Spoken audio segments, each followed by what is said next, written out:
英語聞き流し10分間、名作リスニング、英語テキストと MP3 ダウンロード、その他の物語は、ホームページよりご利用いただけます。88thpp.com 88thpp.com Nello and Patriski were left utterly alone. For one night in the week before the Christmas day, death entered there, and took away from life forever old Jihandas, who had never known life aught save its poverty and its pains. He had long been half dead, incapable of any movement except a feeble gesture, and powerless for anything beyond a gentle word, and yet his loss fell on them both with a great horror in it. They mourned him passionately. He had passed away from them in his sleep, and when in the grey dawn they learned their bereavement, unutterable solitude and desolation seemed to close around them. He had long been only a poor, feeble, paralyzed old man, who could not raise a hand in their defense, but he had loved them well, his smile had always welcomed their return. They mourned for him unceasingly, refusing to be comforted, as in the white winter day they followed the deal shell that held his body to the nameless grave by the little grey church. They were his only mourners, these two whom he had left friendless upon earth, the young boy and the old dog. Surely, he will relent now and let the poor lad come hither? Thought the miller's wife, glancing at her husband smoking by the hearth.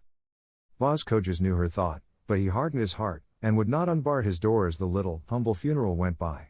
The boy is a beggar, he said to himself, he shall not be about Alois. The woman dared not say anything aloud, but when the grave was closed and the mourners had gone, she put a wreath of immortelles into Alois's hands and bade her go and lay it reverently on the dark, unmarked mound where the snow was displaced. Nello and Patriski went home with broken hearts. But even of that poor, melancholy, cheerless home they were denied the consolation. There was a month's rent overdue for their little home, and when Nello had paid the last sad service to the dead he had not a coin left. He went and begged grace of the owner of the hut, a cobbler who went every Sunday night to drink his pint of wine and smoke with Boz Coges. The cobbler would grant no mercy. He was a harsh, miserly man, and loved money. He claimed in default of his rent every stick and stone, every pot and pan, in the hut, and bade Nello and Patriski be out of it on the morrow. Now, the cabin was lowly enough, and in some sense miserable enough, and yet their hearts clove to it with a great affection. They had been so happy there, and in the summer, with its clambering vine and its flowering beans, it was so pretty and bright in the midst of the sunlighted fields. Their life in it had been full of labor and privation, and yet they had been so well content, so gay of heart, running together to meet the old man's never-failing smile of welcome. All night long the boy and the dog sat by the fireless hearth in the darkness, drawn close together for warmth and sorrow. Their bodies were insensible to the cold, but their hearts seemed frozen in them. When the morning broke over the white, chill earth, it was the morning of Christmas Eve. With a shudder, Nello clasped close to him his only friend, while his tears fell hot and fast on the dog's frank forehead. "Let us go, Patriski, dear, dear Patriski," he murmured. "We will not wait to be kicked out, let us go." Patriski had no will but his, and they went sadly, side by side, out from the little place which was so dear to them both, and in which every humble, homely thing was to them precious and beloved. Patriski drooped his head wearily as he passed by his own green cart. It was no longer his, it had to go with the rest to pay the rent, and his brass harness lay idle and glittering on the snow. The dog could have lain down beside it and died for very heart sickness as he went, but whilst the lad lived and needed him Patriski would not yield and give way. They took the old accustomed road into Antwerp. The day had yet scarce more than dawned, most of the shutters were still closed, but some of the villagers were about. They took no notice whilst the dog and the boy passed by them. At one door Nello paused and looked wistfully within. His grandfather had done many a kindly turn in neighbor's service to the people who dwelt there. "Would you give Patriski a crust?" he said, timidly. "He is old, and he has had nothing since last forenoon." The woman shut the door hastily, murmuring some vague saying about wheat and rye being very dear that season. The boy and the dog went on again wearily, they asked no more. By slow and painful ways they reached Antwerp as the chimes told 10. "If I had anything about me I could sell to get him bread," thought Nello, but he had nothing except the wisp of linen and serge that covered him, and his pair of wooden shoes.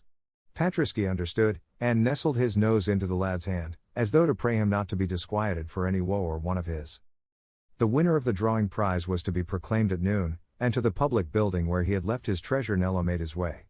On the steps and in the entrance hall there was a crowd of youths, some of his age, some older, all with parents or relatives or friends. His heart was sick with fear as he went among them, holding Patriski close to him. The great bells of the city clashed out the hour of noon with brazen clamor. The doors of the inner hall were opened, the eager, panting throng rushed in. It was known that the selected picture would be raised above the rest upon a wooden dais. A mist obscured Nello's sight, his head swam, his limbs almost failed him. When his vision cleared, he saw the drawing raised on high. It was not his own.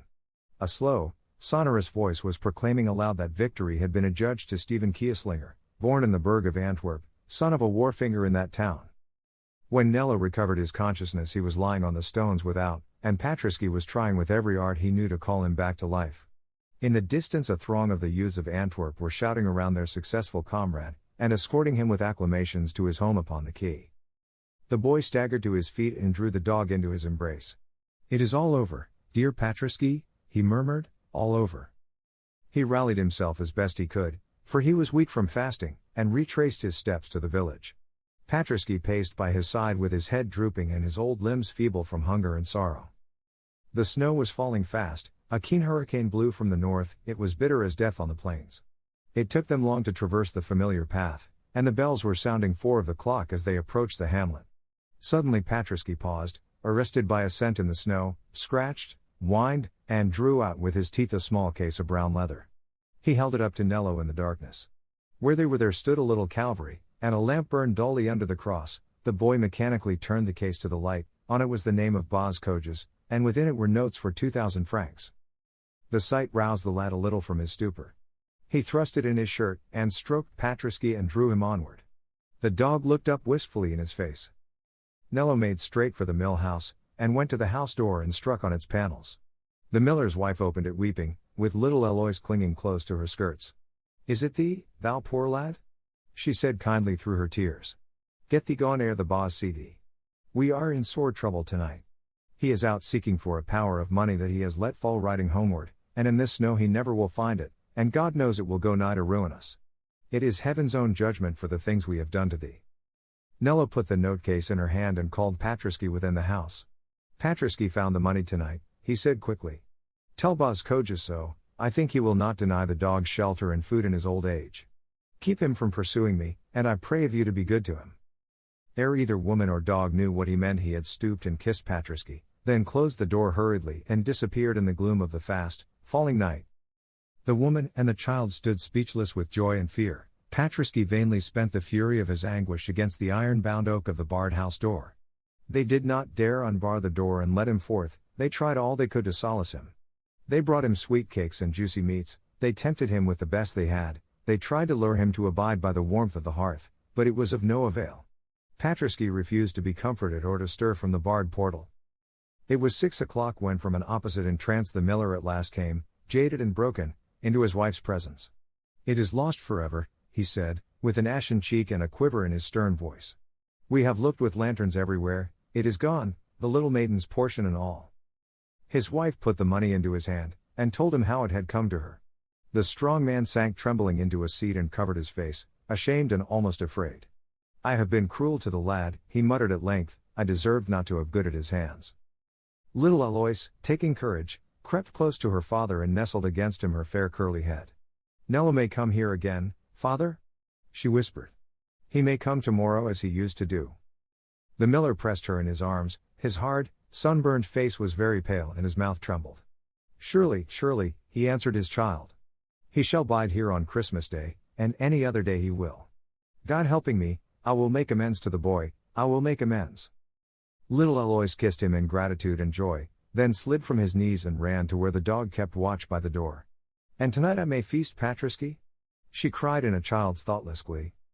Her father bent his head gravely. Let the dog have the best," for the stern old man was moved and shaken to his heart's depths. It was Christmas Eve, and the mill house was filled with oak logs and squares of turf, with cream and honey, with meat and bread, and the rafters were hung with wreaths of evergreen, and the Calvary and the cuckoo clock looked out from a mass of holly. There were little paper lanterns, too, for Eloise, and toys of various fashions and sweetmeats in bright pictured papers. There were light and warmth and abundance everywhere, and the child would fain have made the dog a guest honored and feasted. But Patriski would neither lie in the warmth nor share in the cheer. Famished he was and very cold, but without Nello he would partake neither of comfort nor food. Against all temptation he was proof, and close against the door he leaned always, watching only for a means of escape.